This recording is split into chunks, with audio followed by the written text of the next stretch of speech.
crimes that got you executed in 10 seconds throughout history. Justice has taken many forms. In courtrooms, we expect lengthy trials, evidence, and deliberation. But there have been times and places where certain crimes were so heinous, so unforgivable, that the punishment was swift, brutal, and immediate. These were crimes that could get you executed in mere seconds, with no trial, no appeal, and no mercy. Today, we explore the darkest corners of human justice, where the gap between crime and punishment was measured not in years or months, but in heartbeats. Our story begins in ancient Rome, where the concept of instant justice was not just accepted, but celebrated as a sign of strong leadership. The Roman Empire was built on absolute authority, and certain crimes against that authority triggered immediate and deadly responses. Picture the scene: the Grand Colosseum, filled with 50,000 screaming spectators. In the arena below, gladiators fight for their lives, while the emperor watches from his royal box. This is the heart of Roman power, where the slightest disrespect could mean instant death. The crime that could get you killed fastest in ancient Rome was raising a weapon against the emperor. Not attempting assassination, not even threatening violence, but simply drawing a blade in the emperor's presence. The Praetorian Guard, elite soldiers whose only job was protecting the ruler, had standing orders to kill anyone who unsheathed a weapon within 50 feet of the emperor. Historical accounts describe incidents where senators, reaching for ceremonial daggers during speeches, were run through with spears before they could even realize their mistake. The famous historian Suetonius recorded that Emperor Caligula had a man executed for adjusting his sword belt too quickly during an audience. The time between the perceived threat and death was literally seconds. But perhaps no Roman crime triggered faster execution than insulting the gods during religious ceremonies. Roman religion was deeply tied to state power, and blasphemy during sacred rituals was considered an attack on the empire itself. During public sacrifices, priests and guards were authorized to kill anyone who interrupted the ceremony with sacrilegious words or actions. Temple records describe numerous incidents where spectators were stabbed or beaten to death for sneezing during prayers, speaking out of turn, or showing insufficient reverence. The speed of these executions was deliberate. Romans believed that allowing blasphemy to continue for even moments would anger the gods and bring misfortune to the entire empire. Better to kill an innocent person quickly than risk divine wrath through hesitation. Moving eastward to ancient China, we encounter perhaps the most systematized form of instant execution in human history. Chinese imperial courts developed elaborate protocols for immediate punishment, turning swift justice into an art form. The crime that most commonly triggered instant execution in imperial China was approaching the emperor without proper prostration. Court records from various dynasties describe a complex ritual required when entering the emperor's presence. Visitors had to perform the kowtow, a specific sequence of bows and prostrations that demonstrated absolute submission. Failure to perform this ritual correctly, or attempting to approach the emperor, while standing upright was considered an act of rebellion punishable by immediate death. Palace guards carried specialized weapons called execution swords, designed for quick, silent kills that wouldn't disturb court proceedings. The Ming Dynasty palace records describe an incident where a foreign ambassador, unfamiliar with Chinese court protocol, was killed within 3 seconds of entering the throne room for failing to prostrate himself quickly enough.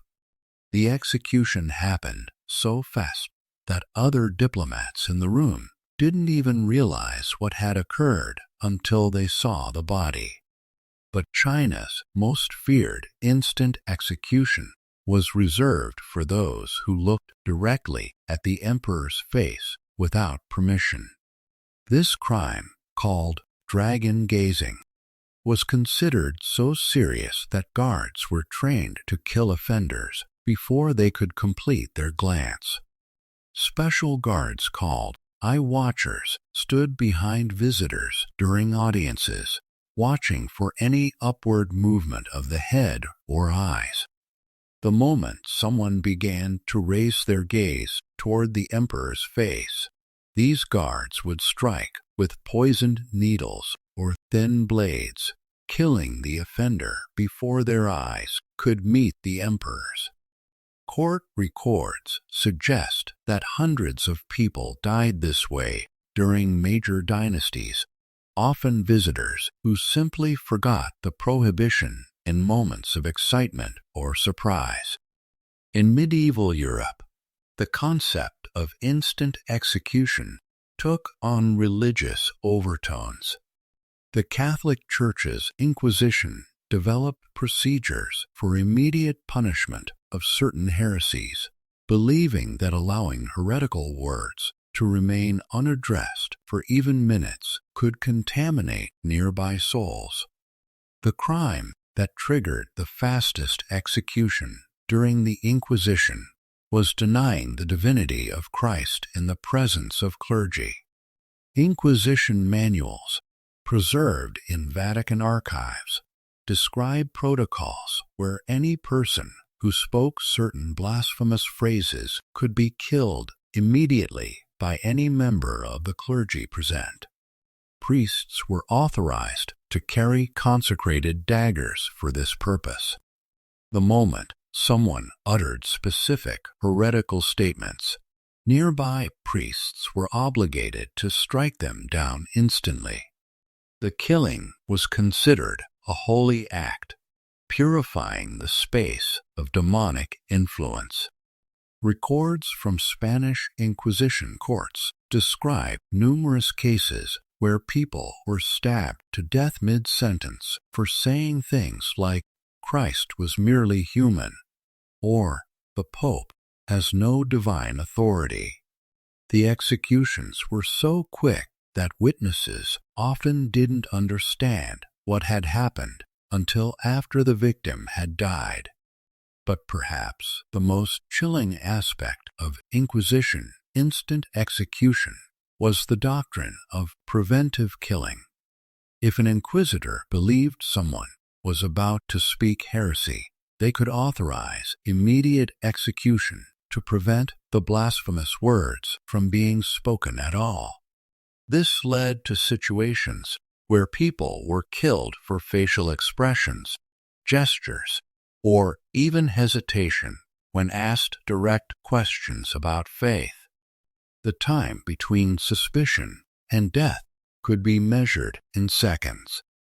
Moving to the Islamic world, we find that certain interpretations of Sharia law authorized immediate execution for specific crimes, particularly those committed in sacred spaces.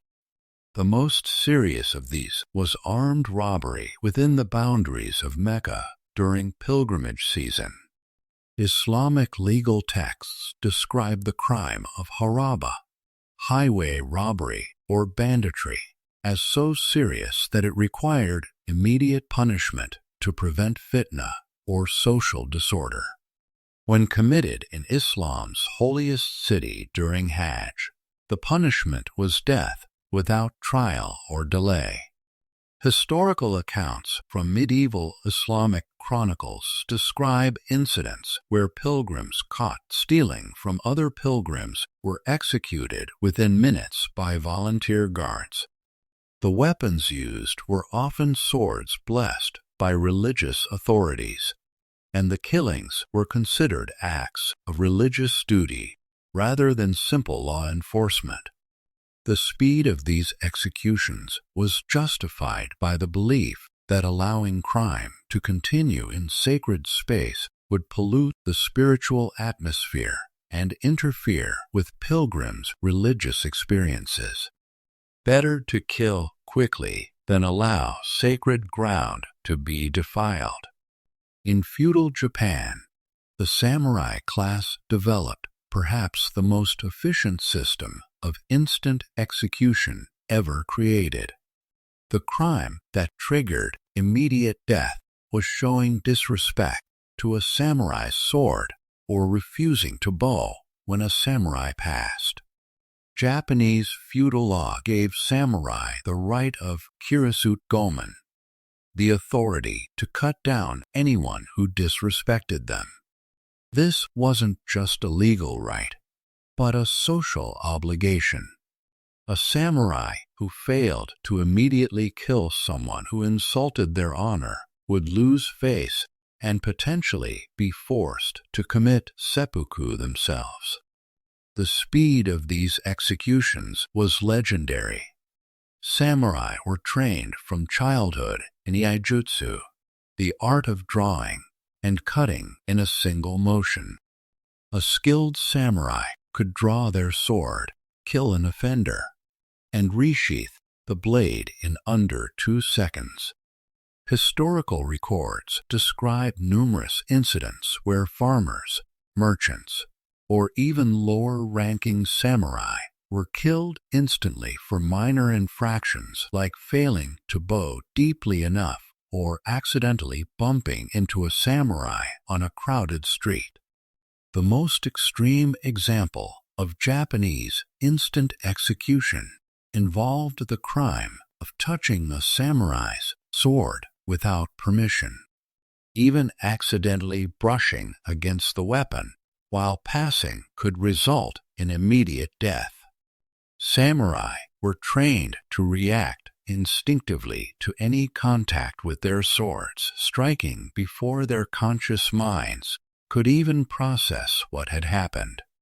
But perhaps no culture elevated instant execution to the level of art like the ancient Aztecs. In Aztec society, certain crimes against the gods required immediate sacrifice to prevent cosmic disaster. The crime that triggered the fastest execution in Aztec society was interrupting human sacrifice ceremonies. These rituals were believed to keep the sun moving across the sky and prevent the end of the world. Any disruption, no matter how minor, required immediate correction through additional sacrifice.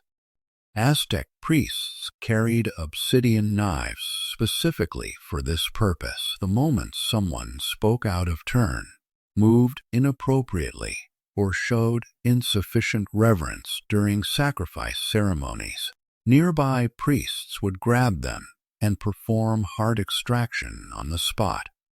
Archaeological evidence from Tenochtitlan suggests that these spontaneous executions were common. Burial sites around major temples contain hundreds of skeletons showing signs of rapid heart extraction, with no evidence of the elaborate preparation usually associated with plant sacrifices. The speed of Aztec instant execution was driven by religious terror.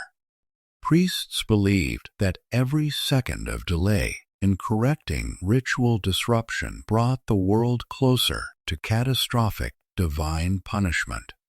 Moving to more recent history, we find that even enlightened societies have practiced forms of instant execution. During the French Revolution, the crime of counter-revolutionary speech in the presence of revolutionary committees could result in immediate death. Revolutionary tribunals were authorized to carry out executions on the spot for certain categories of treason.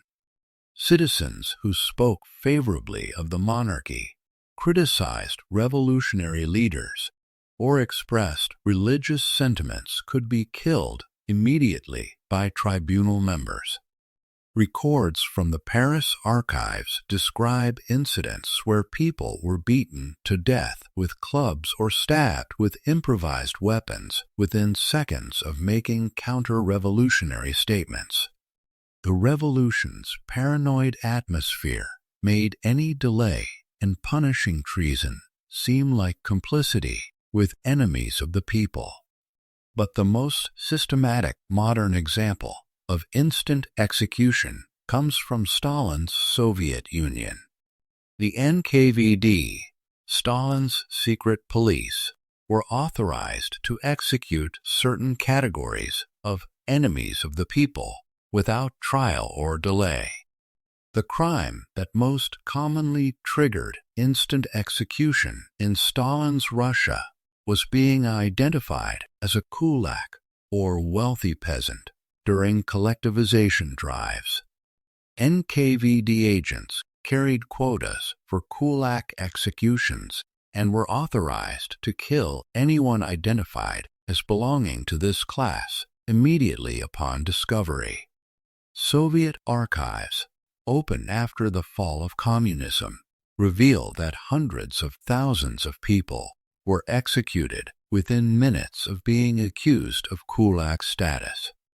The accusations were often based on anonymous denunciations or simple ownership of too many farm animals. The speed of these executions was driven by bureaucratic efficiency rather than justice.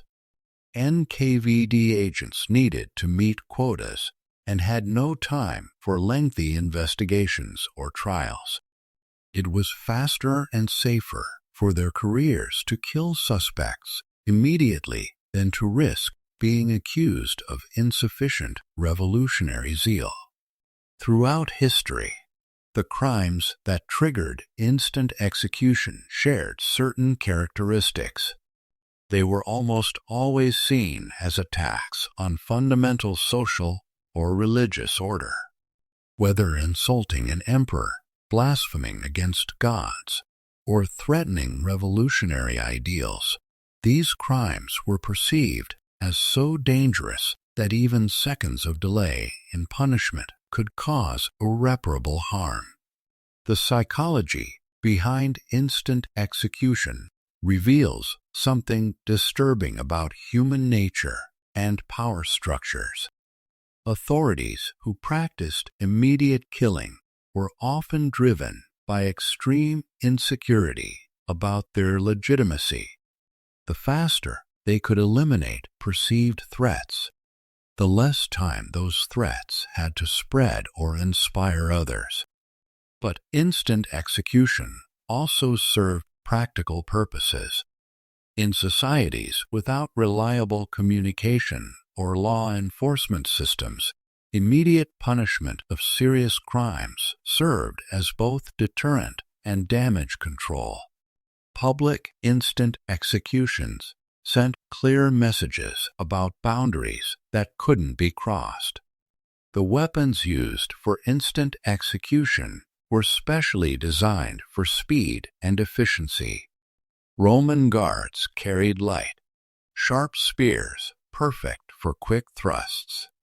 Chinese palace guards used poisoned needles that killed almost instantly. Samurai developed sword techniques optimized for single-strike kills. Aztec priests used obsidian blades that could cut through bone in one motion. The training required for instant execution was extensive. Executioners needed to be able to kill quickly and cleanly under pressure, often in crowded public spaces. This required not just physical skill, but psychological conditioning to overcome natural human reluctance to kill. Modern legal systems have largely rejected the concept of instant execution, recognizing that the speed that once seemed like strength was actually a weakness. Immediate punishment prevents investigation, eliminates the possibility of mercy, and makes errors irreversible. But the historical prevalence of instant execution reminds us how recent our current concepts of due process and legal rights really are. For most of human history, the gap between accusation and execution could be measured in heartbeats rather than months or years. These historical examples also reveal the dark side of absolute authority. When individuals or institutions have the power to kill instantly, that power tends to expand and corrupt. What begins as punishment for serious crimes often evolves into a tool for eliminating any inconvenience or challenge to authority. Perhaps most chillingly, many of these instant executions were carried out by people who genuinely believe they were upholding justice and protecting society.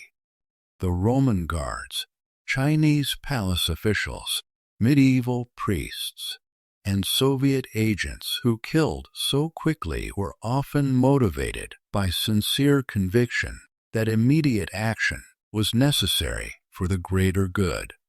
This reminds us that the capacity for instant, terrible judgment exists within all human institutions and individuals.